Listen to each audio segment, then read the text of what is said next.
Report کیسر Khan young star T V news S S P millet doctor Abdul Khaliq کی شاہین force سے عام ملاقات رمضان المبارک اور سیکیورٹی انتظامات پر خصوصی briefing S S P millet doctor Abdul Khaliq نے شاہین فورس کے اہلکاروں سے ملاقات کر کے کارکردگی کا تفصیلی جائزہ لیا اور آئندہ حکمت عملی پر اہم ہدایات جاری کی۔ ایس ایس پی ملیٹ نے فورس کی پیشہ ورانہ صلاحیتوں کو سراہتے ہوئے مزید مؤثر گشت اور فوری رسپانس کو یقینی بنانے پر زور دیا۔ ایس ایس پی ملیٹ نے رمضان المبارک کے حوالے سے مساجد، عام شاہراہوں اور مارکیٹس پر فل پروف سیکیورٹی انتظامات کی ہدایات جاری کی۔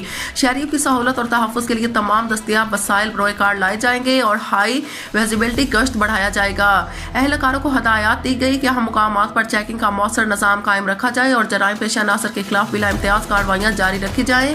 ایس ایس پی ملیٹ نے شاہین فورس کو الرٹ رہتے ہوئے ہر قسم کی ہنگامی صورتحال سے نپٹنے کے لیے ہمہ وقت تیار رہنے کا حکم دیا۔ شاہین فورس ضلع ملیر میں گشت، فوری رسپانس اور ہائی ویلیو پوائنٹس کی مؤثر نگرانی کے لیے متحرک ہے۔ جدید وسائل اور خصوصی تربیت کے ذریعے شاہین فورس شہریوں کے اعتماد کی بحالی اور جرائم کے مکمل خاتمے میں کلیدی کردار ادا کرے گی۔